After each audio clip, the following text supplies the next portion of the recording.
आउज़ुबिल्लाहिमिनश्शैतानिर्रजीम बिस्मिल्लाहिर्रहमानिर्रहीम। अस्सलाम वालेकुम व्यूअर्स, मैं हूं ज़ैनब अरशद और आज मैं आपको BT 102 माइक्रोबायोलॉजी जो वीडियो का कोर्स है उसके फ़ाइनल टर्म के जो मोस्ट इंपॉर्टेंट टॉपिक्स में से MCQs शॉर्ट क्वेश्चन बन रहे हैं वो डिस्कस करेंगे। तो आपका फ़ाइनल टर्म जो है वो 56 टॉपिक से स्टार्ट हो रहा है, दैट इज़ फंजाई। और फंजाई में हमने इसकी जनरल करैक्टरिस्टिक पढ़नी है और इसकी इकोनॉमिक इंपॉर्टेंस पढ़नी है। इसकी बॉडी जो है वो बॉडी के पार्ट्स वगैरह के जो नेम हैं, टर्म्स हैं, उनको याद करना है। तो यहाँ पे लॉन्ग क्वेश्चन के चांसेस नहीं है, यहाँ पर शॉर्ट क्वेश्चन आ सकता है और MCQs में ये पूछा जा सकता है। तो टॉपिक है फंजाई। फंजाई में आपको चीज़ें पहले जनरल फीचर्स इसके याद रखने हैं कि फंजाई किस क्लासिफिकेशन के लिहाज से ऑर्गेनिजम्स के किस ग्रुप से बिलोंग करता है, दैट इज़ किंगडम फंजाई। इसका अलग किंगडम है, अलग ग्रुप है, ये ना कि प्लांटिया में है ना ही एनामिलिया में है। दूसरा इसका है ये मोड ऑफ न्यूट्रिशन, ये यानी ये किस तरीके से खुराक हासिल करता है, ये हेटरोट्रॉफ है या ऑटोट्रॉफ है। तो ये हेटरोट्रॉफ होते हैं और ये केमियो हेटरोट्रॉफ होते हैं, यानी केमिकल्स को डिटेक्ट कर लेते हैं, महसूस कर लेते हैं और केमिकल्स को डिटेक्ट करने के बाद उनको आप एज ए न्यूट्रेंट लेते हैं। उसके बाद है एक्वायर न्यूट्रेंट्स बाय एब्जॉर्प्शन। ठीक है, मोड ऑफ न्यूट्रिशन के ज़रिए ये मोड ऑफ इंजेस्ट क्या है, यानी कि ये खुराक को किस तरह लेते हैं। तो याद रखिएगा ये माउथ के ज़रिए अपनी खुराक को इंजेस्ट नहीं करती, बल्कि अपनी बॉडी के ज़रिए न्यूट्रिएंट्स को अपने इर्द गिर्द इन्वायरमेंट से एब्जॉर्ब कर लेती है। तो इसका क्या है, एब्जॉर्प्शन वाला तरीका है। नेक्स्ट जो फीचर है इसका ये है कि ये रिप्रोडक्शन बहुत तरीक़ों से कर सकती है, एसेक्सुअल भी और सेक्सुअल भी। अब एसेक्सुअल में कौन से प्रोसेस हैं वो भी नीचे डिस्कस होंगे और सेक्सुअल में कौन से वो भी डिस्कस होंगे। नेक्स्ट इसकी डेफिनेशन में आ जाए। डेफिनेशन में इसकी ओवरऑल जो बॉडी है उसके अंदर उनकी बॉडी के पार्ट्स जो हैं उनके नाम है जिनको आप टर्म्स कह सकते हैं, वो आपने याद रखनी है। सबसे पहले तो वो उन्होंने ये देखी यहाँ पे पिक्चर में दिखाई हुई है, ये एक पूरी बॉडी है। ठीक है, ये जो बॉडी होती है इस तरह फिलामेंटस बॉडी होती है। ओके हो गया, इसके अंदर इस तरह छोटे छोटे पार्ट्स बने होते हैं। ये जो एक फिलामेंट है ना, इसको आप बोलते हैं हाइफी। और जब ढेर सारे फिलामेंट मिल जाते हैं तो वो एक पूरी एक फंजाई की बॉडी या जिस्म बनाते हैं, जिसको हम माइसीलियम बोलते हैं। और इसी तरह अगर ढेर सारी माइसीलियम मिल जाए, यानी एक फंजाई की ये बॉडी मिली है जो कि ढेर सारे फिलामेंटस हाइफी पर मुश्तमिल थी, फिर इसी तरह दूसरी फंजाई की ये माइसीलियम मिली है। तो एक से ज़्यादा जब माइसीलियम आपस में मिल जाती हैं तो उसको हम बोलते हैं थैलस। ठीक है, थैलस एक कलेक्शन ऑफ माइसीलिया होता है।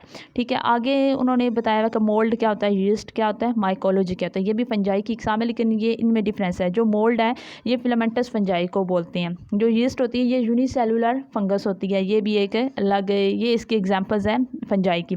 और माइकोलॉजी क्या होती है, माइको का मतलब होता है, हमेशा याद रखिएगा, माइको का मतलब होता है फंजाई, लॉगी मीनी स्टडी ऑफ। तो माइकोलॉजी मतलब स्टडी ऑफ फंजाई। तो आपने इसकी ये बॉडी पार्ट्स याद रखने हैं और ये चीज़ें याद रखनी है। नेक्स्ट आ जाती है हमारे पास ये माइसीलियम जो मुख्तलिफ फिलामेंटस हाइफी पर मुश्तमिल होती है। ठीक है, ये जो हाइफी हैं इनके मुताबिक आगे कहते हैं इनकी टाइप्स कितनी होती हैं। इनकी मोस्टली 2 से 3 टाइप्स होती हैं। पहले अगर हम इनकी स्ट्रक्चर के बेस पे बात करें तो ये कुछ हाइफी जो होते हैं उनके जो हाइफा होता है ना वो डिवाइड होता है छोटे छोटे पार्ट्स में, इस तरह जो डिवाइड हो। ठीक है, जो हाइफी छोटे छोटे क्रॉस वॉल के ज़रिए इस तरह पार्ट्स में डिवाइड हो उनको हम बोलते हैं सेप्टेट हाइफी। ठीक है, और जो हाइफी जो होते हैं जो डिवाइड नहीं होती, ठीक है, जिनकी दीवारें क्रॉस वॉल के ज़रिए इस तरह डिवाइड नहीं होती बल्कि इस तरह वो बिल्कुल नॉन डिवाइड होते हैं, उन्हें बोलते हैं नॉन सेप्टेट या सियोनोसाइटिक भी बोलते हैं। और कुछ ऐसे होते हैं जिनके जो बिल्कुल सीधे सीधे लंबी पूरी बॉडी ही ऐसे मुश्तमिल होती है, उसके अंदर ना कोई सेप्टम है ना कोई क्रॉस वॉल है, उन्हें भी हम कहते हैं नो सेप्टम। इसके अलावा अगर रिप्रोडक्शन के हवाले से देखें हाइफा की जो कितनी इकसाम है, तो उसमें एक होती है वेजिटेट हाइफी। ठीक है, हर वेजिटेट जो हाइफा होता है ना वो एब्जॉर्ब करता है न्यूट्रिएंट्स को। ओके, उनके अंदर ये देखिए ये एक हाइफी उन्होंने एक फिलामेंट बनाया हुआ है, उस फिलामेंट्स के अंदर ये देखिए यहाँ पे छोटे छोटे पोर्स हैं। पोर्स के ज़रिए वो क्या करते हैं, अपने एक्सटर्नल इन्वायरमेंट से जो है न्यूट्रिएंट्स है उसको एब्जॉर्ब कर लेता है। और याद रखिएगा जैसे ये जो एक हाइफी सेपरेट हो रहा होता है ना, डिवाइड हो रहा होता है क्रॉस वॉल से, तो हर जो पार्ट होता है उसके पास एक न्यूक्लियस होता है। अगर ये हाइफी है इसको मैं डिवाइड करूँ तो हर पार्ट्स के पास एक एक न्यूक्लियस ज़रूर होता है। अगर एक न्यूक्लियस हो तो उसे एक सिंगल ही न्यूक्लियाई उसको बोलेंगे। अगर इसके पास एक से ज़्यादा न्यूक्लियस हो एक पार्ट के पास तो उसे मल्टी न्यूक्लियाई बोलेंगे। तो नेक्स्ट आ जाता है हमारे पास ये एरियल और रिप्रोडक्शन हाइफी भी होते हैं जिनके पास रिप्रोडक्टिव स्पोर्स होते हैं। जैसे प्लांट होते हैं ना, प्लांट के पास बाय वाले जो एरियल इन्वायरमेंट को प्लांट के पार्ट टच कर रहे होते हैं, उसमें फूल है, ठीक है, ओवरी फ्री है और उसी से फल बनता है, तो वो उसकी रिप्रोडक्टिव पार्ट होते हैं। इसी तरह जो हाइफी होती है या आप कह लें फंजाई होती है, इसके पास एरियल पार्ट को जो बेयर कर रहे होते हैं वो स्पोर्स बनाती है, तो स्पोर्स के ज़रिए वो रिप्रोडक्शन करती है। अब जो स्पोर्स बनते हैं वो भी सेप्टेट हो सकते हैं, ठीक है, और सेप्टा उनके अंदर यानी वो दीवार के ज़रिए दो पार्ट्स में डिवाइड हो सकते हैं या फिर वो एसेप्टेट हो सकते हैं, ठीक है। इसके अलावा वो कह रहे हैं एक फंजाई यूकैरियोट्स भी हो सकती है, और यीस्ट के अलावा जो फंजाई है वो मल्टी सेलुलर होती है। मोल्ड्स और यीस्ट जो है ये किसकी एग्जांपल्स हैं, फंजाई की। नेक्स्ट उन्होंने क्या है, सेप्टेट और नॉन सेप्टेट हाइफी, ये उन्होंने नीचे बताई हुई है। सेप्टेट हाइफी क्या है, नॉन सेप्टेट हाइफी क्या है, और ये मैंने आपको पहले भी बता दिया। और जिस जगह पे ये नीचे अटैचमेंट होती है ना, पूरी जो हाइफी पर मुश्तमिल माइसीलियम है, फंजाई है, वो जिस जगह पर जिस ज़मीन से या किसी भी जगह प्लांट के साथ या अपने किसी भी पैरासाइटिक रिलेशनशिप में किसी और ऑर्गेनिज्म से अटैच होती है, तो उस जगह को हम कहते हैं, उसको हम नाम देते हैं सबस्ट्रेट, ठीक है। जिस जगह ये अटैच होती है सबस्ट्रेट कहते हैं। आगे समरी वही चीज़ें दोबारा है वो आप रीड कर लीजिएगा। नेक्स्ट मैं टॉपिक नंबर 57 पे आती हूँ। तो इसमें हम देखते हैं कि जो फंजाई है वो रिप्रोडक्शन कैसे करती है, तो वो उसके अंदर रिप्रोडक्शन होती है स्पोर्स के ज़रिए। आगे हम देखते हैं कि स्पोर्स कितने टाइप के होते हैं, तो वो कहते हैं टाइप्स ऑफ स्पोर्स कौन कौन से होते हैं। एक तो सेक्शुअल स्पोर्स होते हैं और एक होता है एसेक्सुअल स्पोर्स, ठीक है। तो जो फंजाई होती है उसमें जो रिप्रोडक्शन है वो स्पोर्स के ज़रिए होती है, ये आपने याद रखना है। इसमें हम देख सकते हैं कि रिप्रोडक्शन दो टाइप से स्पोर्स और एक एसेक्सुअल है और दूसरे एसेक्सुअल स्पोर्स सबसे पहले कहते हैं कि वो क्या है, जो इनके हाइफी होते हैं ना, ठीक है, उनके अंदर ही रिप्रोडक्टिव हाइफी होते हैं जो कि रिप्रोडक्शन में काम होते हैं, उनके अंदर स्पोर्स बनते हैं। और वो जो स्पोर्स बनते हैं, फ़र्ज़ किया ये स्पोर्स इसके अंदर बना है, ठीक है। इस स्पोर्स को अगर मैं बाहर निकाल के देखूँ तो ये जो होते हैं ये माइटोसिस के ज़रिए डिवाइड होके अपने जैसे और स्पोर्स बना लेते हैं, ठीक है। स्पोर्स जो होता है वो हाइफी के अंदर माइटोसिस के ज़रिए, सेल डिवीजन के ज़रिए, सेल साइकिल्स के ज़रिए बनते हैं, और वो जो बनते हैं स्पोर्स वो सेप्टेट भी हो सकते हैं और एसेप्टेट भी हो सकते हैं। फिर वो स्पोर्स जो होते हैं जो इन हाइफी के अंदर इस तरह बनते हैं या उगते हैं, वो जहाँ से इन हाइफी से निकलेंगे ग्रो होने के बाद उड़ के हवा के ज़रिए या पानी के ज़रिए किसी और जगह पर पहुँच जाएंगे, और वहाँ पर जाके ये क्या करेंगे, रिप्रोड्यूस करके अपनी रिप्रोडक्शन करके एक न्यू जो होगा वो फंगस या हाइफी माइसीलियम बना के उसको ग्रो कर देगा। तो एसेक्सुअल रिप्रोडक्शन में सबसे मेन जो स्पोर्स के नाम है वो आपने याद रखने हैं। ये कॉनिडियो स्पोर्स, ठीक है, ये कोनिडिया एक बॉडी है उसके ऊपर लगते हैं। कॉनिडियो स्पोर्स क्या होते हैं, ये वो यूनिसेलुलर स्पोर्स हो सकते हैं या फिर मल्टीसेलुलर स्पोर्स होते हैं, लेकिन ये किसी सैक के अंदर, किसी थैली के अंदर नहीं बनते, ठीक है। ये फ्रीली किसी बगैर किसी थैली के अंदर बनते हैं, सैक के अंदर नहीं बनते। और स्पोरेंजियो स्पोर्स क्या होते हैं, ये वो स्पोर्स होते हैं जो कि किसी थैली के अंदर इनक्लोज्ड होते हैं और वो बने हुए होते हैं, ठीक है। इनके एक रिप्रोडक्टिव स्ट्रक्चर चाहिए होती है जिसके अंदर ये बनते हैं, एक सैक, एक थैली नुमा साक चाहिए। सबसे पहले उन्होंने कोनेडिया स्पोर्स बनाया। कोनेडिया स्पोर्स जो होते हैं ये किस फंजाई के स्पोर्स होते हैं, कोनेडिया के। कोनेडिया के ऊपर जो होता है इस तरह उसकी बॉडी मुख्तलिफ हाइफी पर मुश्तमिल होती है, आगे हाइफी ब्रांचेस में इस तरह बनी होती है, और हर जो हाइफी होती है ना, जो रिप्रोडक्टिव हाइफी होती है उसके ऊपर इस तरह चेन बन जाती है स्पोर्स की, ठीक है। ये मैंने स्पोर्स की जो चेन बनाई थी, इन स्पोर्स को हम बोलते हैं कोनिडियो स्पोर्स। ये जो कोनिडियो स्पोर्स बनते हैं इन हाइफी के अंदर, ये फिर इससे डिटैच होके फिर हवा या वाटर के जरिए दूसरी जगह ट्रांसफ़र होते हैं, वहाँ पे जाके ग्रो हो जाते हैं। इसकी उन्होंने एग्जांपल्स दी हुई हैं। ये एस्पैरागस में, एस्पैरागस जो है ये एक फंजाई है जिसके ऊपर कोनिडिया बनता है, फिर कोनिडिया के ऊपर जो है वो कोनिडियो स्पोर्स बनते हैं, ठीक है। ये अगर मैं एस्पैरागस की स्ट्रक्चर बनाऊँ बॉडी की, ठीक है, तो इसके ऊपर ये वाले जो हाइफी हैं इसको उन्होंने क्या बोला हुआ है, कोनिडिया। इन कोनिडियो के ऊपर जो स्पोर्स बनते हैं इस तरह चेन में, उसे बोलते हैं कोनिडियो स्पोर्स, ठीक है। इसी तरह जो एंथ्रोकोनिडिया जो है ये सेप्टेट हाइफा, इसके अंदर जो कोनिडिया स्पोर्स होते हैं वो सेप्टेट होते हैं, यानी जो स्पोर्स बनेंगे वो क्रॉस वाल के जरिए डिवाइड होंगे। इसी तरह कोकिडियोस आइडियोस इमिटियस, ये भी एक स्पोर्स की इकसाम है। ये किस में बनता है, ये ब्लास्टोकोनिडिया स्पोर्स जो है ये बुडिंग के ज़रिए बनते हैं पेरेंट सेल के अंदर, ठीक है। ये जो प्लांट है इसके अंदर जो बनता है स्पोर उसे बोलते हैं ब्लास्टोकोनिडिया। ब्लास्टोकोनिडिया के ऊपर जो स्पोर्स लगते हैं वो बुडिंग के ज़रिए लगते हैं, जैसे आलू बुडिंग के ज़रिए ग्रो करता है, इसके ऊपर भी बुडिंग के ज़रिए वो ग्रो करेंगे, यानी ये सेक्सुअल रिप्रोडक्शन के ज़रिए।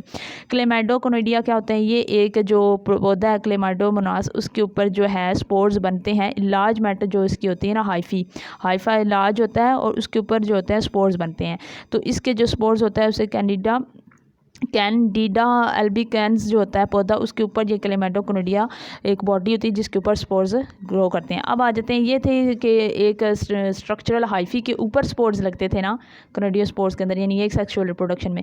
अब जो स्पोरेंजियो स्पोर्स हैं ये वो एसेक्सुअल स्पोर्स होते हैं जो किसी थैली के अंदर बनते हैं, ठीक है, ये किसी हाइफा के ऊपर नहीं बनते, ठीक है। तो वो क्या है, फॉर्मेड विद एन स्पोरेंजियम। अब जो थैली होती है या वो रिप्रोडक्टिव स्ट्रक्चर जिसके अंदर स्पोर्स बनने होते हैं उसको हम बोलते हैं स्पोरेंजियम। उसी के अंदर क्या होते हैं, ये किस स्पोरेंजियम कहाँ पे उगती है, ये सैक होती है at the end of aerial hyphae, ठीक है। ये अगर एक बॉडी है, ठीक है, ये समझ लें कि ये हमारे पास एक फंगस की बॉडी है, इसके ऊपर ये वाले हाइफी लगे हुए हैं, हाइफी के ऊपर एक गोल सी ना इस तरह बॉडी लगी होती है, उसे हम बोलते हैं स्पोरेंजियम। अब इस स्पोरेंजियम के अंदर क्या बनते हैं, एसेक्सुअली स्पोर्स बनते हैं, ठीक है। इसके ऊपर इस तरह डायरेक्ट स्पोर्स नहीं उगते चेन में, ठीक है, डायरेक्ट में नहीं उगेंगे, इसके ऊपर एक रिप्रोडक्टिव सैक होगी जिसे स्पोरेंजियम बोलेंगे, उसके ऊपर जो होगा ये स्पोरेंजियो, इसे बोलते हैं स्पोरेंजियोफोर। स्पोरेंजियम के एंड के ऊपर क्या लगती है, स्पोरेंजियम, और स्पोरेंजियम के अंदर क्या बनते हैं, स्पोर्स बनते हैं।